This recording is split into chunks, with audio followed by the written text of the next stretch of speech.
having a life scholarship and being able to afford to go to college made me feel inspired to go. When I got a life scholarship, it was such a relief.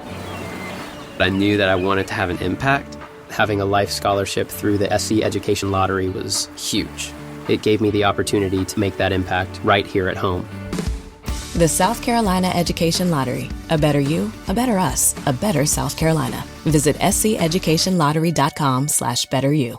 Step into the world of power, loyalty, and luck. I'm gonna make him an offer he can't refuse. With family, cannolis, and spins mean everything. Now, you wanna get mixed up in the family business. Introducing The Godfather at ChumbaCasino.com. Test your luck in the shadowy world of The Godfather slot. Someday, I will call upon you to do a service for me. Play The Godfather now at ChumbaCasino.com. Welcome to the family. No purchase necessary. VGW Group. Void where prohibited by law. 21 plus. Terms and conditions apply. Welcome to the Deep Dive. If you're anywhere across, well, huge parts of the United States right now, you are absolutely feeling it. Today, Tuesday, June 24th, 2025, much of the country is just grappling with this oppressive and frankly dangerous extreme heat warning. This is not just another warm spell. It's really shaping up to be one of the most significant weather events of the summer, posing serious health risks and, really challenging infrastructure everywhere it hits. Right.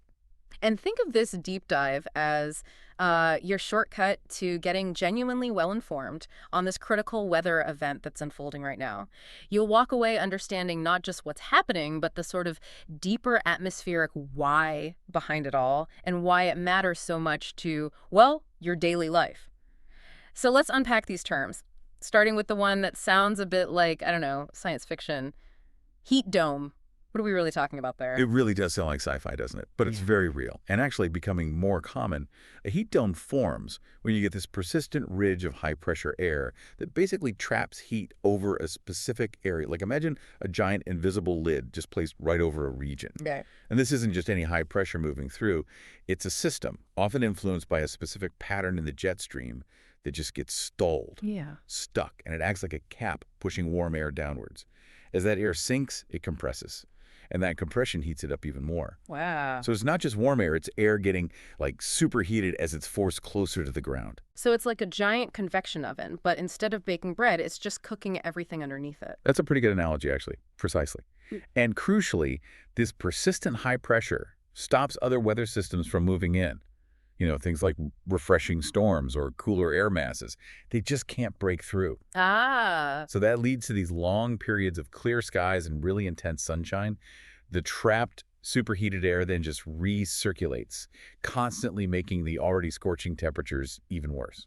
It's almost like a greenhouse effect happening right there in the atmosphere. Sure. Heat gets in, but it really struggles to get out. That makes it very clear.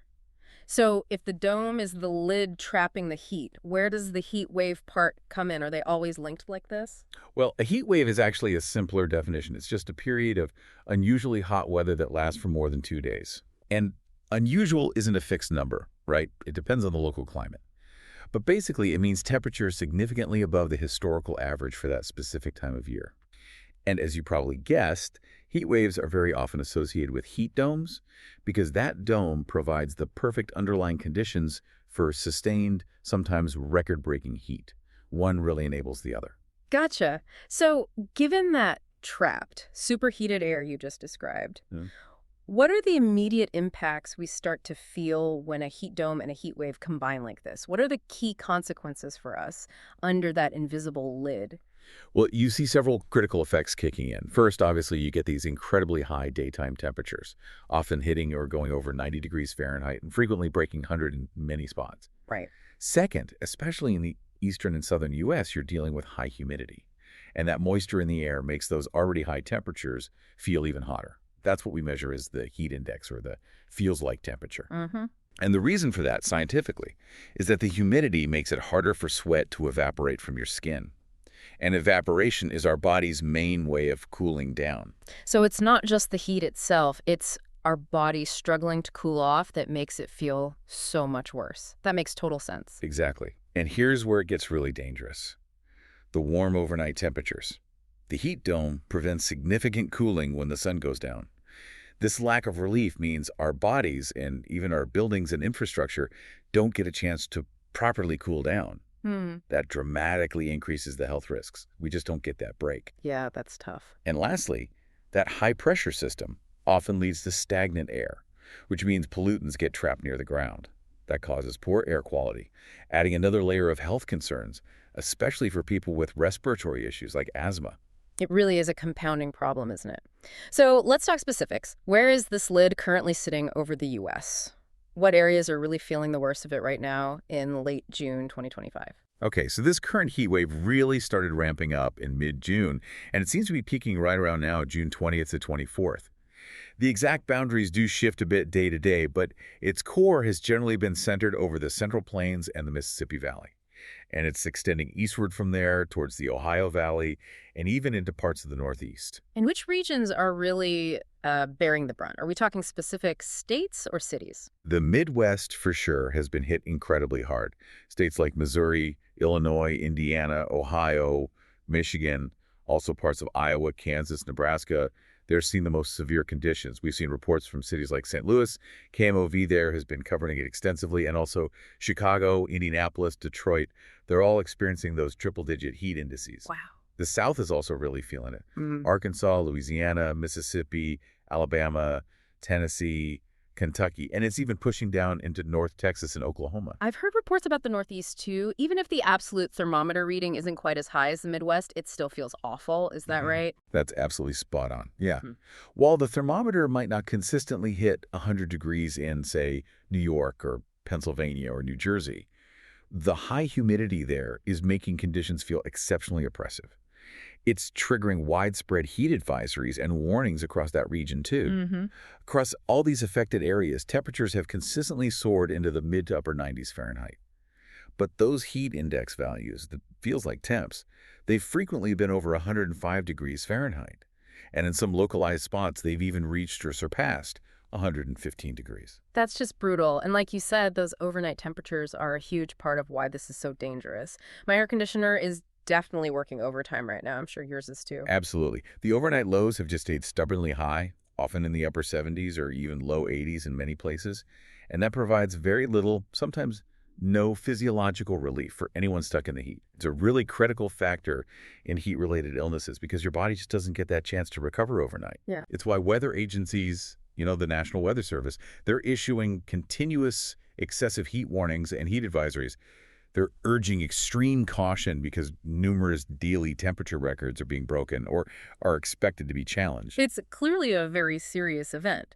But beyond just the discomfort, heat waves are often called a silent killer. Why that term? What makes them so uniquely deadly compared to, say, a hurricane or a flood, which are much more visually dramatic? That's a really important question about how we perceive risk, isn't it? Heat waves are startlingly among the deadliest natural phenomena we face. Did you know that in the U.S., heat waves actually cause more deaths annually than floods and hurricanes combined? I did not know that. Wow. Yeah. Their impact is just far less visually dramatic, right? You don't see the immediate destruction like a tornado leaves behind. But the toll on human health can be immense, precisely because it's less visible and often builds up over days. It's progressive. That's a really sobering statistic. So what are the main health risks we need to be really aware of, especially for people who might not recognize the signs right away? Okay, the most common one is probably heat exhaustion. The symptoms to look for are things like heavy sweating, skin feeling cold and clammy, maybe a fast but weak pulse, nausea or vomiting, muscle cramps, feeling really tired or dizzy, and headaches. It's serious on its own, and if you don't treat it, get cool, hydrate, it can absolutely progress to something much more dangerous. Heat stroke. And heat stroke, as you mentioned, that's the real medical emergency. It requires immediate action. That's the crucial distinction, yes. With heat stroke, you're looking at a body temperature of 103 degrees Fahrenheit or higher.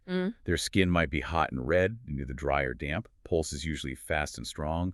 Other signs are headache, dizziness, nausea, confusion, and even losing consciousness. It's absolutely critical to understand that heat stroke can lead to permanent disability or even death if it's not treated immediately. Like, call 911 immediately.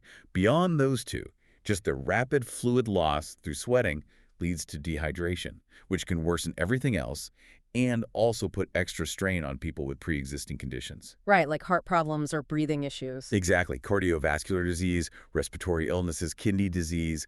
diabetes, extreme heat can really exacerbate those underlying conditions. And certain groups of people are, unfortunately, much more vulnerable to all of this. Who should we be most concerned about checking in on during these heat waves? That's a key point. Those at significantly higher risk definitely include the elderly, infants and young children, people with chronic illnesses, anyone who has to work outdoors, and perhaps most critically, people who don't have access to reliable air conditioning. For these groups, even heat that might seem just uncomfortable to others can quickly become life-threatening. So, given all these serious risks, what can you, the listener, do right now to stay safe and protect yourself and your loved ones during this kind of extreme heat? Well, public health officials and local news outlets like KMOV in St. Louis we mentioned, they're all pushing out vital safety info. The absolute #1 recommendation is stay hydrated, drink plenty of water, even if you don't feel thirsty. It's surprisingly easy to get dehydrated without realizing it, especially if you're not active. Right. And try to avoid sugary drinks, alcohol, and too much caffeine. Those can actually make dehydration worse. And seeking out air conditioning seems like the simplest, most effective step, really. It truly is potentially life-saving. Spend as much time as you possibly can in air-conditioned environments. If your home isn't cool enough, look for public cooling centers. Libraries, shopping malls, community centers often open their doors for this. Check your local government website. Also, try to limit strenuous outdoor activities, especially during the hottest parts of the day. That's usually between about 10 a.m. and 4 p.m. If you absolutely have to work outside, take frequent breaks, find shade, get into AC if possible. Your body needs that downtime to cool off. Good advice for anyone who has to be outdoors. What about just simple things like clothing? Does that make a real difference? It absolutely does. Yeah. Opt for clothing that's lightweight, loose-fitting, and light-colored. This helps your body regulate its temperature better. Sweat can evaporate more easily, and light colors reflect sunlight instead of absorbing it. Makes sense. And this is a big one. Please regularly check on vulnerable individuals. Elderly neighbors, friends, relatives who might be isolated or, don't have good AC. They often need help recognizing the danger signs or just getting somewhere cool. A quick phone call or visit can make a huge difference. And that critical reminder we hear every summer, but honestly, it can't be said enough. Never, ever leave children or pets in parked cars. Oh, 1,000 times yes. Never. Temperatures inside a parked car can skyrocket to deadly levels incredibly fast. Even on a day that doesn't seem that hot, or if the windows are cracked, it can become lethal in just minutes. Yeah. And finally, just empower yourself by knowing the symptoms. Be aware of the signs of heat exhaustion and heat stroke, both for yourself and for others around you. If you suspect heat stroke, don't hesitate. Seek medical attention immediately.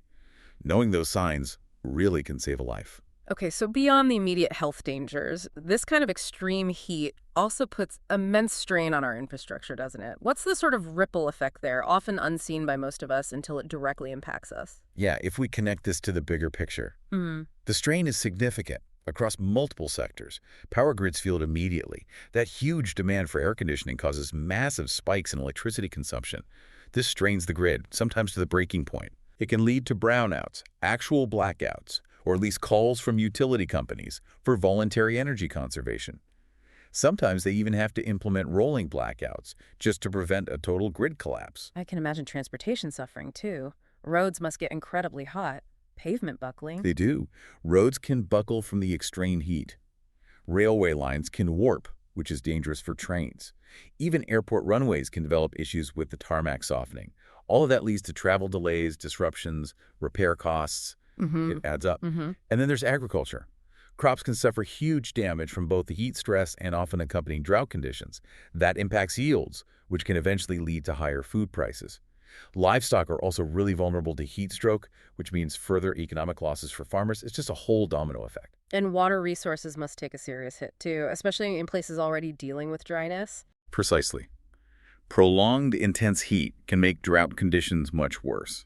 It depletes water reservoirs needed for drinking water and irrigation, and it significantly increases the risk of wildfires, which often go hand in hand with these hot, dry periods. Yeah. Ultimately, all these factors, strained grids, transport issues, agricultural losses, water stress, they combine to impact economic productivity overall. Think about reduced capacity for outdoor work, increased healthcare costs from heat illnesses, even just general discomfort making people less productive. It becomes a huge drag on local and regional economies. So stepping back even further, this isn't just a one-off bad weather event. It feels incredibly consistent with these larger patterns we keep hearing about. What's the bigger picture here regarding long-term trends and climate change, and how much do our climate models tell us about what's coming? Well, what's really crucial to understand here is that the increasing frequency, intensity, and duration of heat waves like this one, it's highly consistent with climate change projections. There's an overwhelming consensus among climate scientists that a warming planet will lead to more extreme weather events, and that definitely includes more severe heat waves. Okay. Our current climate models, which are constantly getting better and more refined, have actually been projecting this kind of trend for years now. And unfortunately, we're seeing those projections align more and more closely with the observed reality. So while we know, you can't point to any single weather event and say that was caused only by climate change, it definitely feels like the pattern of these events is aligning with the scientific predictions. It's the overall trend that really matters. That's exactly the key takeaway, yeah. Well, we can't attribute this specific heat dome this specific week solely to climate change. The observed trend is undeniable. Hotter summers, more frequent heat waves, more intense heat domes. It lines perfectly with what the climate models have been telling us to expect for a long time. It's part of a larger pattern we're seeing not just here, but globally. And it really underscores the urgency of, well, addressing these long-term trends. So wrapping this up, what does this all mean for you, our listener, as you navigate not just this current heat wave, but look ahead to future summers? Well, we've taken a pretty deep dive today into how these heat domes and heat waves actually work, those intricate mechanisms. We've explored the immediate dangers they pose to health, and we've talked about their broader impacts on society and infrastructure.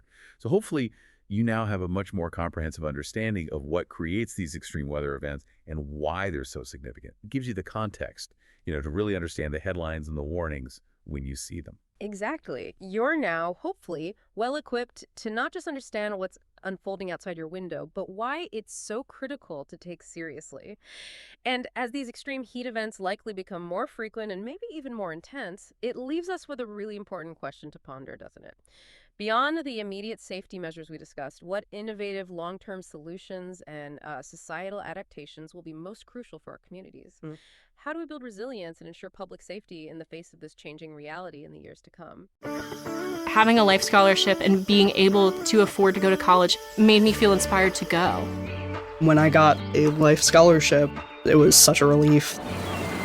I knew that I wanted to have an impact. Having a life scholarship through the SC Education Lottery was huge. It gave me the opportunity to make that impact right here at home.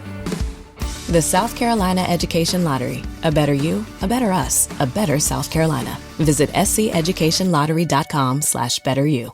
Hello, it is Ryan, and I was on a flight the other day playing one of my favorite social spin slot games on ChumbaCasino.com. I looked over at the person sitting next to me, and you know what they were doing? They were also playing Chumba Casino. Everybody's loving having fun with it. Chumba Casino is home to hundreds of casino-style games that you can play for free anytime, anywhere. So sign up now at ChumbaCasino.com to claim your free welcome bonus. That's ChumbaCasino.com and live the Chumba life. Sponsored by Chumba Casino. No purchase necessary. VGW Group. Void where prohibited by law. 21 plus. Terms and conditions apply.